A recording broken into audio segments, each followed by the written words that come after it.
शुभ प्रभात।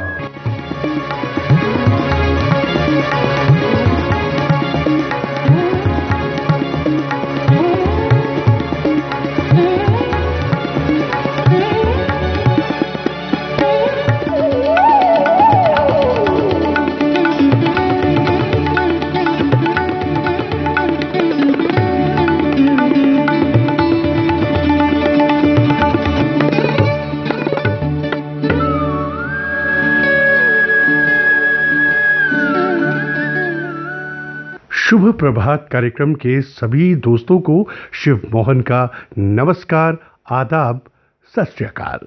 जी हाँ दोस्तों, आज रविवार का दिन है और आप सभी जानते हैं कि भाई आज का दिन जो होता है वो शुभ प्रभात में होता है बौछार का दिन। शुरुआत करते हैं आज के इस प्रोग्राम की।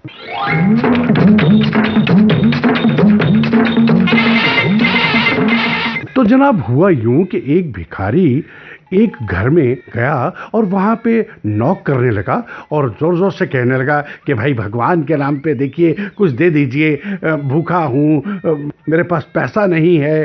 तो तभी एक महिला वहां पे बाहर आई और उसको देखकर गुस्से से बोली, अरे हट्टे कट्टे इंसान हो, शर्म आनी चाहिए तुम्हें।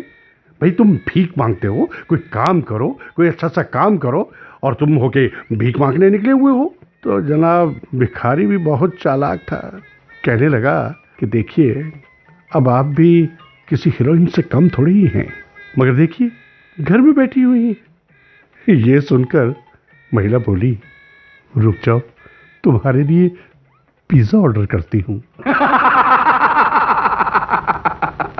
दोस्तों इंटरव्यू बोर्ड के बाहर शोर का माहौल था और तभी घोषणा हुई, हाँ तो पवन नाम का कोई कैंडिडेट है, इंटरव्यू देने के लिए आप अंदर आइए।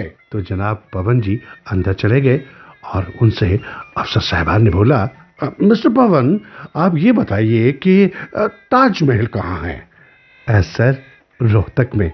अरे बड़ी अजीब सी बात है, जब तुम्हें इतना भी मालूम नहीं तो नौकरी क्या खाक करोगे? तो पवन ने जवाब दिया, सर आगरा में बताऊं तो क्या रख लोगे? दोस्तों आदमी पर अपने पेशे किस कदर हावी होते हैं इस बात की मिसाल सिनेमा हॉल में लगे एक गेट कीपर के साथ हुई। दांत में जबरदस्त दर्द हो रही थी। डेंटिस्ट के पास पहुंचे तो डेंटिस्ट ने कहा, हाँ तो साहब कौन सा दांत आपको तकलीफ दे रहा है? गेट कीपर ने जवाब दिया, बालकनी में दाएं से 5वां। दोस्तों जज ने चोर से कहा, तुमने सुनार की दुकान से गहने क्यों चुराए? चोर ने मासूमियत और भोलेपन का चेहरा बनाया और कहा, जज साहब दुकान के बाहर लिखा था कि सुनहरी मौके का लाभ उठाइए। दोस्तों हुआ ऐसे कि एक जरूरत से ज्यादा फैशन कॉन्शियस ने अपने एक दोस्त का मजाक उड़ाते हुए कहा, अपने बाल तो देखो, बरसात की घास उगाई हो जैसे। तो दोस्त ने कहा, अच्छा तभी तो मैं भी सोचूं कि मेरे पास जानवर क्यों खड़ा है।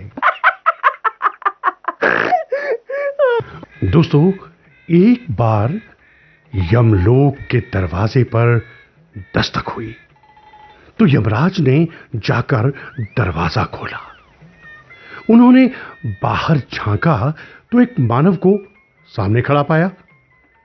यमराज ने कुछ बोलने के लिए मुंह खोला ही था कि वो यकायक गायब हो गया। यमराज चौंके और फिर दरवाजा बंद कर लिया। यमराज अभी वापस मुड़े ही थे कि फिर से दस्तक हुई। उन्होंने फिर दरवाजा खोला, उसी मानव को फिर सामने मौजूद पाया, लेकिन वो आया और फिर गायब हो गया।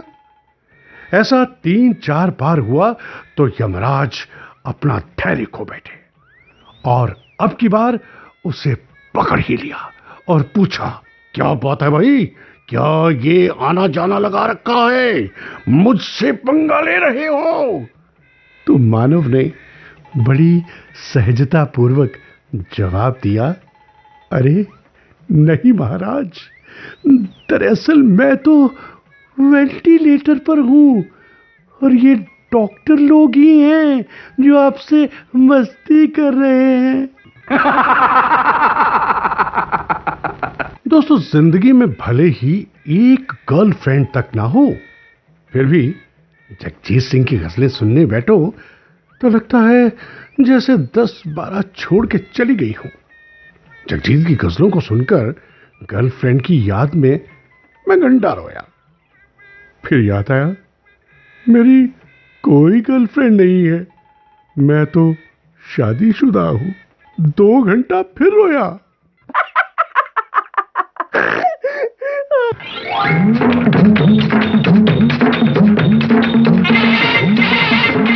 दोस्तों, वर्मा जी एक बड़े ही कड़क ऑफिसर हैं। तो स्टाफ अगर लेट हो जाए तो भाई उनको बिल्कुल बर्दाश्त नहीं होता।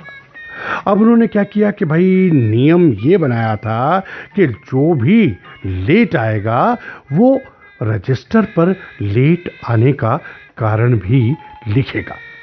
तो जनाब, हुआ यूं कि एक दिन ऑफिस आने पर जब वर्मा जी ने रजिस्टर देखा तो उनका दिमाग ही खराब हो गया। तुरंत 10 स्टाफ मेंबर्स को कैबिन में बुलाया गया। 10 स्टाफ मेंबर्स कैबिन में लाइन से गर्दन झुकाकर खड़े थे। वर्मा जी की आंखों से अंगारे बरस रहे थे और गुस्से से लाल पीले हो रहे थे। इतने में चपरासी मिठाई का डिब्बा लेकर आया और वर्मा जी को दिया। वर्मा जी आंखें तरेरते हुए सारे स्टाफ को मिठाई हाथ में दी और कहा, खाओ। किसी को कुछ समझ नहीं आ रहा था, पर डर के मारे सभी ने मिठाई खा ली। बधाई हो, वर्मा जी चिल्लाए और कहा, मुझे बहुत खुशी है कि आज ऑफिस में एक साथ भाई 10 लोग जो हैं वो बच्चे के बाप बन गए हैं। बेवकूफो, रजिस्टर पे लिखते समय ये तो देखो कि ऊपर वाले ने क्या लिखा है। बिना देखे ही सेम एज अबव लिख देते हो, यानी जो ऊपर लिखा है वही। और तो और इससे भी बड़ी बात जानते हैं क्या है? इन 10 जनों में 2 लेडीज भी थी। दोस्तों, एक पति ने अपनी पत्नी को सुबह 9 बजे से बैंक की लाइन में खड़ा करवा दिया और खुद ऑफिस चले गए। शाम को जब वापस आए तो पत्नी बोली, धूप में खड़े खड़े 2 बजे बैंक के दरवाजे में घुसी और 3 बजे कैशियर के सामने पहुंची। मुझे खड़ा करके वो चाय पीने चला गया।